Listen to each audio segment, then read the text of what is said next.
부모님이 그냥 평소처럼 현금 좀 쓰시고 자녀한테 용돈 좀 보냈는데, 갑자기 국세청에서 연락이 온다. 어떠실 것 같으세요? 실제로 요즘 이런 일들이 꽤 늘었다고 하더라고요. 특히 그 국세청이 AI로 금융거래를 뭐 샅샅이 본다 그러고, 또 2025년부터는 탈세 제보하면 포상금까지 준다고 하니까요. 이거 점점 더 촘촘해지는 거죠. 네, 그래서 오늘은 전직 국세청 조사관이셨고 지금은 세무사로 활동하시는 분의 조언을 좀 바탕으로요. 우리 가족이 이런 생각지도 못한 세금 문제 어떻게 피할 수 있을지, 또 합법적으로 세금 줄이는 방법은 뭔지 그 핵심을 좀 명확하게 짚어보려고 합니다. 네, 여러분 자산 지피는데 꼭 필요한 정보니까요. 한번 잘 들어봐 주세요. 첫 사례부터 좀 놀라운데요. 박순자 어르신이라고 65이신데 카드를 잘 안 쓰시고 매주 같은 ATM에서 100만 원씩 아주 규칙적으로 현금을 빼셨대요. 이게 왜 문제가 된 거죠? 네, 그게 국세청 입장에서 보면 자금 출처 소명 요구가 나올 수 있는 상황이거든요. 자금 출처요? 네, 특히 소득 활동이 딱히 없으신 분이 규칙적으로 그것도 큰 금액을 계속 인출하면 이 돈 어디서 났지? 어디다 썼지? 이걸 증명하라는 연락이 올 수 있는 거죠. 근데 아시다시피 현금은 어디 썼는지 뭐 영수증 같은 증빙이 잘 없잖아요. 그러니까 소명하기가 좀 까다로워지는 거예요. 그냥 생활비로 쓰셨을 수도 있는데 어디서 났고 어디 썼는지 딱 증명하기가 어려우니까 문제가 될 수 있다 이 말씀이시군요. 네, 맞습니다. 그냥 쓰신 건데도요. 그럼 어떻게 해야 돼요? 현금 쓰지 말라는 건가요? 쓴 게 제일 좋긴 한데 현실적으로 어렵잖아요. 그러니까 대처법이라면 인출 금액이나 시기를 좀 불규칙하게 하는 거죠. 매주 월요일 100만 원 이렇게 말고요. 그리고 혹시 좀 큰 금액을 인출할 때는 간단하게라도 어디 쓸 건지 메모해 두시면 나중에 혹시라도 소명할 때 좀 도움이 될 수 있고요. 제일 확실한 건 역시 거래 내역이 딱 남는 카드 사용을 늘리는 거죠. 뭐랄까, 미리 증빙을 만들어두는 셈이랄까요?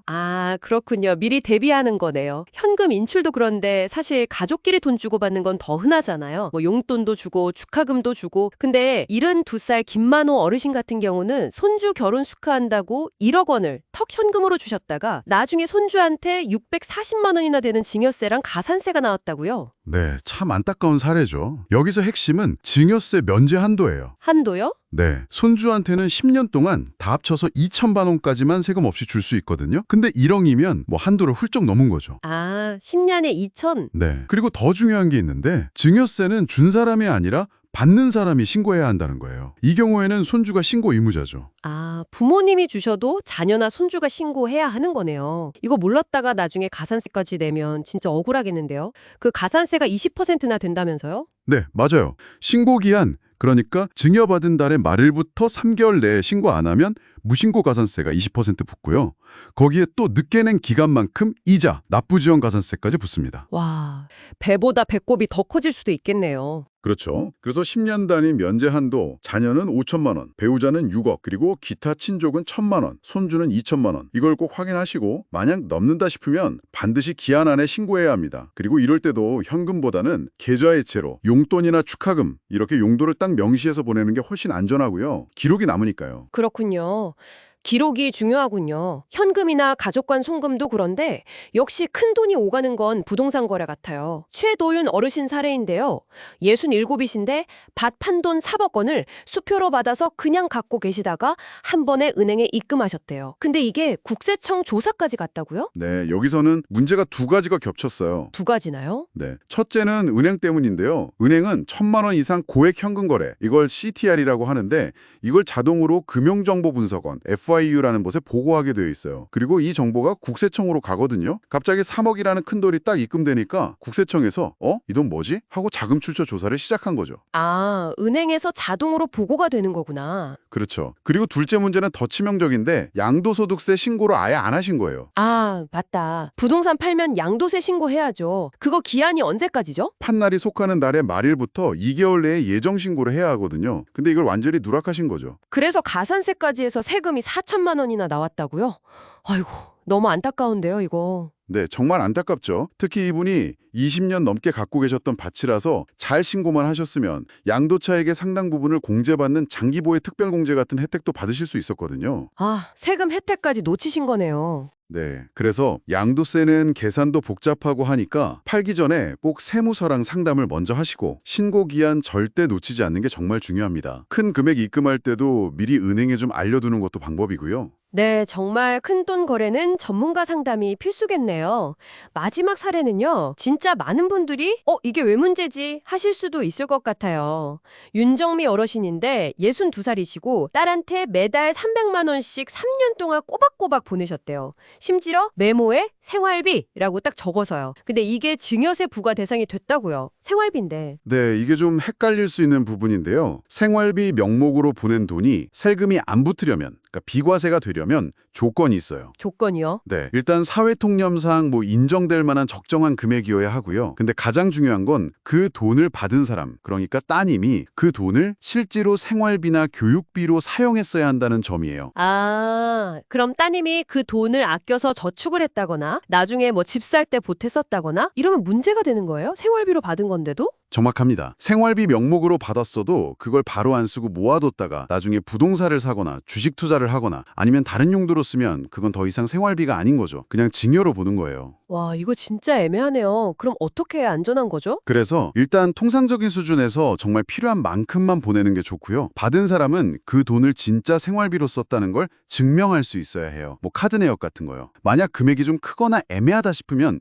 차라리 그냥 증여 신고를 하는 게 나중에 문제 생기는 것보다 나을 수도 있습니다. 네, 오늘 쭉 들어보니까 정말 좋은 뜻으로 한 행동들이었는데 자칫하면 세금 문제로 확 번질 수가 있네요. 핵심은 나는 몰랐다. 이게 제일 위험하다는 거군요. 네, 맞습니다. 뭐든 몰라서 못했다는 건 통하지 않으니까요. 가장 중요한 원칙은 역시 투명성 그리고 제때 신고하는 겁니다. 가능하면 계좌이체 써서 기록 남기시고요. 증여 한도 같은 거 미리 확인하고 부동산 거래처럼 좀 복잡하다 싶으면 반드시 전문가하고 먼저 상의하고 제때 신고하는 거. 이게 최선의 방어책이죠. 그리고 영수증 같은 증빙자료 잘 챙겨두는 습관고 정말 중요하고요. 네, 투명성과 시기적절한 신고 그리고 증빙 기억해야겠네요. 마지막으로 여러분께 좀 생각해볼 거리를 던져드리고 싶어요. 오늘 저희가 이야기 나눈 여러 세금 규정들 있잖아요. 이걸 단순히 이거 피해야겠다, 문제 삼지 말아야겠다 이렇게만 생각할 게 아니라요. 이걸 계기로 우리 가족 안에서 어떻게 하면 좀 더 현명하고 투명하게 또 계획적으로 돈 문제 특히 지원 같은 걸 해나갈 수 있을지 고민해보는 건 어떨까 싶어요. 단순히 문제를 피하는 걸 넘어서요. 어쩌면 건강한 가족재정 소통의 기회로 삼을 수도 있지 않을까요? 이게 오늘 저희가 함께 깊이 파고든 내용의 진짜 의미가 아닐까 싶습니다. 지금까지 전체적인 내용을 두 분 아나운서님이 잘 설명해 주셨습니다. 다음에는 더 쉽게 풀어서 정리해 보았습니다. 만약 이 영상이 도움이 되신다면 구독과 좋아요 버튼 한 번씩만 눌러주세요. 그럼 지금부터 자세히 알아보겠습니다. 안녕하세요. 전직 국세청 조사과에서 25년간 일하고 지금은 세무사로 어르신들의 세금 고민을 해결해 드리고 있는 정유경입니다. 올해 57세인 저는 매일 이런 상담을 받고 있어요. 세무사님, 우리 엄마가 현금만 썼을 뿐인데 왜 국세청에서 연락이 왔을까요?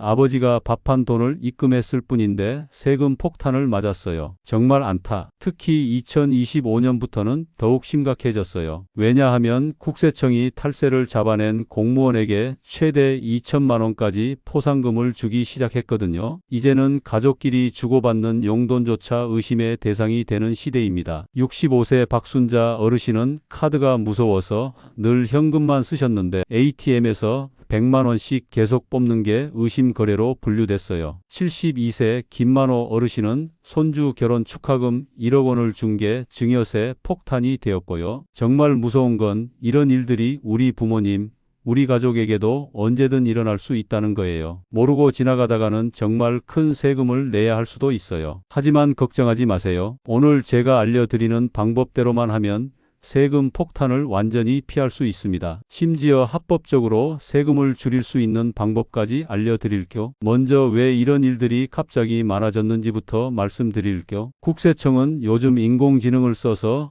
우리의 모든 돈 거래를 들여다보고 있어요. 은행에서 돈을 뽑는 것부터 시작해서 카드 쓰는 것, 심지어 가족끼리 돈을 보내는 것까지 다 확인하고 있다고 보시면 됩니다. 특히 어르신들이 더 의심받는 이유가 있어요. 퇴직하시고 나서는 월급이 없잖아요. 그런데 계속 돈이 움직이니까 이 돈은 어디서 나온 거지? 라고 의심하는 거예요. 예를 들어볼게요. 박순자 어르신 이야기부터 시작해보죠. 박순자 어르신은 평생 현금만 쓰고 살아오셨어요. 카드는 무섭다. 현금이 제일 안전하다라고 생각하셨거든요. 그래서 매주 같은 ATM에 가서 100만 원씩 뽑아서 쓰셨어요. 식료품도 사고 병원비도 내고 손주들 용돈도 주고 말이에요. 그런데 어느 날 갑자기 국세청에서 연락이 왔어요. 어르신, 저희가 확인해 보니 계속 같은 곳에서 많은 돈을 뽑고 계시네요. 이 돈을 어디에 쓰셨는지 설명해 주실 수 있나요? 순자 어르신은 깜짝 놀라셨죠. 현금으로 썼을 뿐인데 뭐가 문제냐고 하셨는데 국세청에서는 그럼 영수증이나 증빙을 보여달라고 했어요. 문제는 현금으로 산 것들은 영수증을 받지 않거나 버린 경우가 많다는 거예요. 특히 재래시장에서 장을 보거나 개인한테서 뭔가 사면 영수증이 없잖아요. 이때 국세청의 논리는 이래요. 돈이 계속 나가는데 증빙이 없으면 이 돈이 탈세한 돈일 수 있다는 거예요. 그래서 순자 어르신은 결국 세무조사를 받게 되었어요. 다행히 순자 어르신은 저축통장과 연금통장이 있어서 이 돈으로 생활했다는 걸 증명할 수 있었어요. 하지만 몇 달 동안 정말 힘들게 지내셨죠. 이런 일을 피하려면 어떻게 해야 할까요? 첫 번째, 현금을 뽑을 때도 규칙적으로 뽑지 마세요. 매주 같은 날 같은 금액을 뽑으면 의심받기 쉬워요. 필요할 때마다 다른 금액으로 뽑는 게 좋아요. 두 번째, 큰 돈을 뽑을 때는 용도를 메모해 두세요. 병원 비용, 생활비, 명절 준비 이런 식으로 적어 놓으면 나중에 설명하기 쉬워요. 세 번째, 가능하면 카드를 쓰세요. 카드 내역이 있으면 이 돈을 여기에 썼다는 증빙이 확실해지거든요. 하지만 정말 중요한 건 이거예요. 가족끼리 돈을 주고받을 때예요. 이게 제일 위험해요. 72세 김만호 어르신 이야기를 들어보시면 정말 깜짝 놀라실 거예요. 만호 어르신은 손주가 결혼한다고 해서 축하금으로 현금 1억 원을 봉투에 넣어서 주셨어요. 우리 손주 결혼 잘해라 하시면서 말이에요. 그런데 몇 달 뒤에 손주한테 세금 고지서가 날아왔어요. 무려 640만 원이나 되는 세금이었어요. 왜 이런 일이 일어났을까요? 바로 증여세 때문이에요. 증여세라는 게 뭔지 쉽게 설명해 드릴게요. 가족이라도 돈을 줄 때는 세금을 내야 한다는 뜻이에요. 자녀에게는 10년 동안 5천만 원까지는 세금이 없어요. 하지만 그걸 넘으면 세금을 내야 해요. 손주에게는 10년 동안 2천만 원까지만 세금이 없고요. 만호 어르신이 손주에게 준 1억 원에서 2천만 원을 빼면 8천만 원이에요. 이 8천만 원에 대해서 세금을 내야 하는 거죠. 그래서 본세만 500만 원이 나왔어요. 그런데 더 큰 문제가 있었어요. 손주가 증여세 신고를 안 했다는 거예요. 세금은 돈을 받은 사람이 신고해야 하거든요. 신고를 안 하면 가산세 20%가 더 붙어요. 그래서 100만 원이 더 나왔죠. 거기에 지연이자까지 붙어서 총 640만 원이 된 거예요. 만호 어르신은 정말 억울해 하셨어요. 손주 결혼 축하금 주는 게 뭐가 잘못이냐.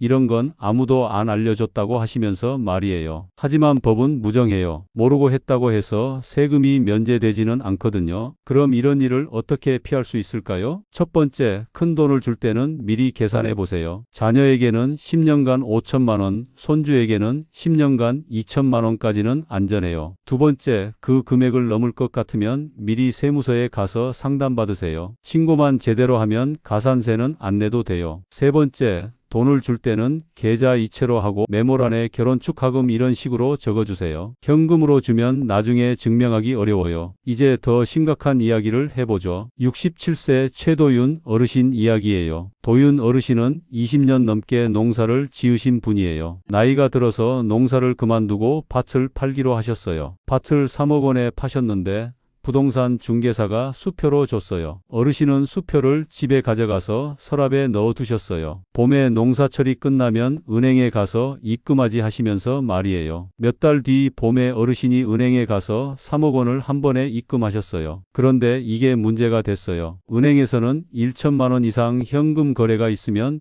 무조건 신고해야 해요. 금융정보분석원이라는 곳에 자동으로 보고되거든요. 그럼 거기서 국세청으로 정보가 넘어가요. 국세청에서는 이 어르신이 갑자기 3억 원을 입금했네? 이 돈이 어디서 나온 거지? 라고 의심하기 시작해요. 더 큰 문제는 도윤 어르신이 양도세 신고를 안 했다는 거예요. 땅을 팔면 양도세를 내야 하거든요. 그런데 부동산 중개사가 그런 얘기를 안 해줬어요. 양도세 신고는 땅을 판 다음 달 말까지 해야 해요. 그런데 어르신은 그런 걸 모르셨죠. 몇 달 뒤에 국세청에서 연락이 왔어요. 어르신, 땅 파신 거 맞죠? 양도세 신고 안 하셨네요. 결국 어르신은 무신고 가산세 20%의 지연이자까지 더해서 4천만 원이나 되는 세금을 내야 했어요. 정말 억울한 건 만약 신고를 제대로 했다면 훨씬 적게 낼 수도 있었다는 거예요. 20년 넘게 농사지은 땅이면 장기 보유 특별공제라는 걸 받을 수 있거든요. 10년 이상 가지고 있으면 최대 30%까지 세금을 줄여줘요. 하지만 신고를 안 해서 이런 혜택을 못 받게 된 거죠. 이런 일을 피하려면 어떻게 해야 할까요? 첫 번째, 땅이나 집을 팔 때는 반드시 세무사한테 상담받으세요. 부동산 중개사는 양도세에 대해서 잘 모를 수도 있어요. 두 번째, 큰 돈이 들어올 때는 나눠서 입금하지 마세요. 오히려 더 의심받을 수 있어요. 대신 미리 은행에 가서 땅 팔아서 입금할 거다라고 미리 얘기해 두세요. 세 번째, 양도세 신고는 팔고 난 다음 달 말까지예요. 절대 잊지 마세요. 이제 정말 많은 분들이 겪고 계시는 문제를 말씀드릴게요. 바로 생활비 문제예요. 62세 윤정미 어르신은 딸이 걱정돼서 3년 동안 매달 300만 원씩 생활비를 보내주셨어요. 계좌 이체할 때마다 메모란에 생활비라고 적으셨고요. 어르신은 딸이 혼자 살면서 힘들 텐데 엄마가 도와줘야지라는 마음이었어요. 정말 예쁜 모정이죠. 그런데 딸은 그 돈을 쓰지 않고 다 저축했어요. 3년 동안 1억 원 넘게 모인 거죠. 그러다가 아파트를 사게 됐는데 그 돈을 계약금으로 썼어요. 문제는 여기서 시작됐어요. 국세청에서 딸의 통장을 확인해 보니 엄마한테서 받은 돈이 그대로 쌓여 있는 거예요. 그리고 그 돈으로 아파트를 산 거고요. 국세청의 판단은 이랬어요. 이건 생활비가 아니라 증여다. 왜냐하면 실제로 생활비로 쓰이지 않았기 때문이다. 생활비가 비과세가 되려면 정말로 생활에 써야 해요. 식비, 병원비, 옷값, 교통비 이런 것들 말이에요. 하지만 딸은 그 돈을 저축해서 부동산에 투자한 거죠. 결국 딸에게 증여세가 나왔어요. 1억 원에서 5천만 원 공제를 빼고 5천만 원에 대해서 세금을 내야 했어요. 거기에 무신고 가산세까지 더해져서 큰 금액이 나왔죠. 정미 어르신은 정말 황당해 하셨어요. 딸 생활비 보내준 게 왜 세금이 나오냐고 하시면서요. 하지만 이것도 법이에요. 생활비라고 해도 실제로 생활에 쓰이지 않으면 증여로 봐요. 그럼 이런 일을 어떻게 피할 수 있을까요? 첫 번째, 생활비를 보낼 때는 한 달에 얼마씩 보낼지 미리 정해주세요. 너무 많이 보내면 생활비로 인정받기 어려워요. 두 번째, 받는 사람이 그 돈을 정말 생활비로 써야 해요. 카드 내역이나 영수증으로 증명할 수 있어야 하고요. 세 번째, 만약 큰 돈을 한 번에 보내야 한다면 증여 신고를 하는 게 나을 수도 있어요. 지금까지 세 분의 사례를 들어봤는데요.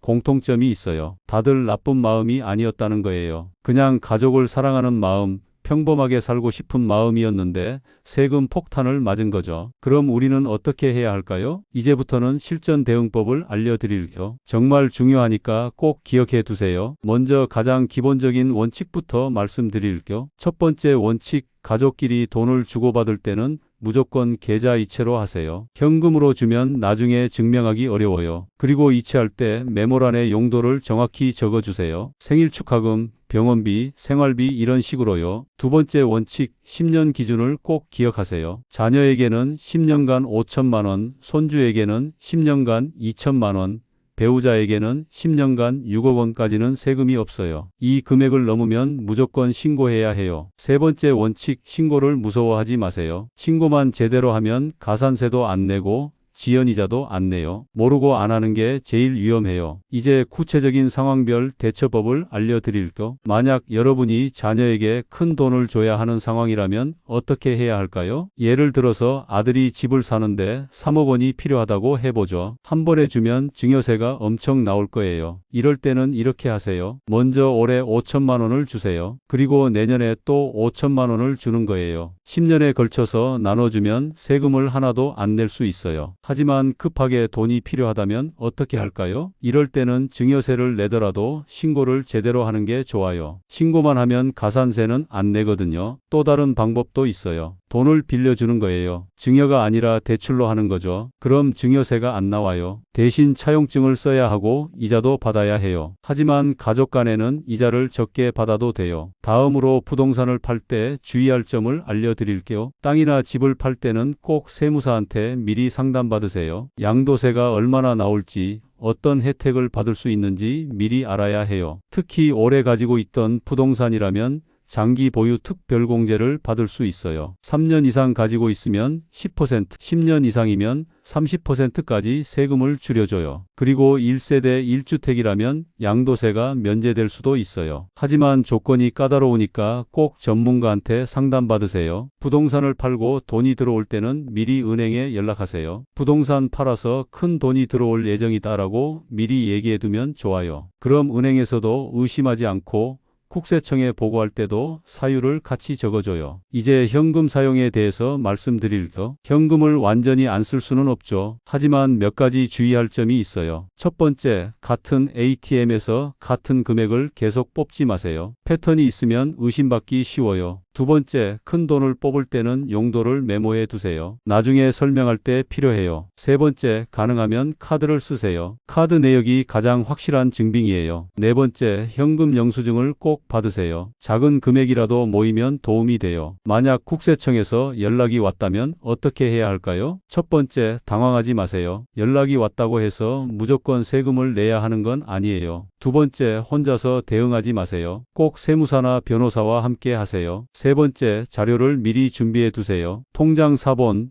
영수증, 계약서 등 관련 자료를 다 모아두세요. 네 번째, 거짓말하지 마세요. 나중에 들통나면 더 큰 문제가 돼요. 이제 정말 중요한 절세 팁을 알려드릴게요. 가족 간에 돈을 주고받을 때 세금을 줄이는 방법이 있어요. 첫 번째, 용도를 명확히 하세요. 교육비, 의료비, 생활비는 증여세가 안 나와요. 하지만 정말로 그 용도로 써야 해요. 두 번째, 시기를 조절하세요. 12월에 주고 1월에 또 주면 다른 해로 계산돼요. 세 번째, 부부가 나눠서 주세요. 엄마가 2,500만 원, 아빠가 2,500만 원씩 주면 총 5천만 원까지 세금이 안 나와요. 네 번째, 직계 가족을 활용하세요. 할머니가 손주에게 직접 주면 2천만 원까지 세금이 없어요. 하지만 이런 방법들을 쓸 때는 반드시 전문가와 상담하세요. 잘못하면 오히려 더 큰 세금이 나올 수 있어요. 마지막으로 꼭 기억해야 할 것들을 정리해 드릴게요. 첫 번째, 세금은 몰랐다고 면제되지 않아요. 미리 알아보고 준비하는 게 최선이에요. 두 번째, 신고가 제일 중요해요. 세금을 내더라도 신고만 제대로 하면 가산세는 안 내요. 세 번째, 혼자서 해결하려고 하지 마세요. 국세청 126번에 전화하거나 세무서에 가서 상담받으세요. 네 번째, 영수증과 증빙을 꼭 모아두세요. 나중에 필요할 때가 꼭 있어요. 다섯 번째, 가족끼리도 돈 거래할 때는 신중하게 하세요. 사랑하는 마음이라도 법은 냉정해요. 여러분, 지금까지 말씀드린 내용들이 어렵게 느껴질 수도 있어요. 하지만 하나씩 차근차근 따라하시면 분명히 세금 폭탄을 피할 수 있어요. 그리고 기억하세요. 세금을 줄이는 것도 중요하지만 합법적으로 하는 게 가장 중요해요. 꼼수를 부리려다가 더 큰 문제가 생길 수 있거든요. 이제는 정말로 내 돈도 아무렇게나 쓰면 안 되는 시대예요. 하지만 미리 알고 준비하면 충분히 대비할 수 있어요. 혹시 지금 당장 세금 문제로 고민이 있으시다면 국세청 126번에 전화해서 상담받아 보세요. 친절하게 설명해 줄 거예요. 아니면 가까운 세무서 민원실에 가셔도 돼요. 그리고 복잡한 문제라면 세무사한테 상담받는 것도 좋은 방법이에요. 비용이 좀 들더라도 나중에 큰 세금을 내는 것보다는 훨씬 나아요. 여러분의 소중한 재산을 지키는 건 여러분 자신이에요. 오늘 알려드린 내용들을 잘 기억해 두시고 꼭 실천해 보세요. 여러분, 지금까지 긴 시간 동안 들어주셔서 정말 감사합니다. 오늘 우리가 함께 알아본 내용들을 다시 한번 정리해 볼게요. 첫 번째 핵심 내용, 가족끼리 돈을 주고받을 때는 반드시 기준을 지켜야 한다는 것입니다. 자녀에게는 10년간 5천만 원, 손주에게는 10년간 2천만 원, 배우자에게는 10년간 6억 원까지는 세금이 없어요. 이 금액을 넘으면 무조건 신고해야 하고, 안 하면 가산세 20%의 지연이자까지 내야 해요. 박순자 어르신처럼 현금만 쓰시는 분들도 주의하세요. 같은 곳에서 같은 금액을 계속 뽑으면 의심받을 수 있어요. 김만호 어르신처럼 손주 결혼 축하금도 2천만 원을 넘으면 증여세가 나와요. 두 번째 핵심 내용, 부동산을 팔 때는 반드시 미리 준비해야 한다는 것입니다. 최도윤 어르신처럼 양도세 신고를 깜빡하면 큰 세금 폭탄을 맞을 수 있어요. 땅이나 집을 팔면 다음 달 말까지 반드시 신고해야 해요. 그리고 오래 가지고 있던 부동산이라면 장기 보유 특별공제도 받을 수 있으니까 꼭 세무사와 상담하세요. 큰 돈이 들어올 때는 미리 은행에 연락해서 사유를 설명해 두는 것도 중요해요. 세 번째 핵심 내용, 생활비도 함부로 보내면 안 된다는 것입니다. 윤정미 어르신처럼 딸에게 생활비를 보내도 실제로 생활비로 쓰이지 않으면 증여로 봐요. 생활비를 보낼 때는 적당한 금액으로 하고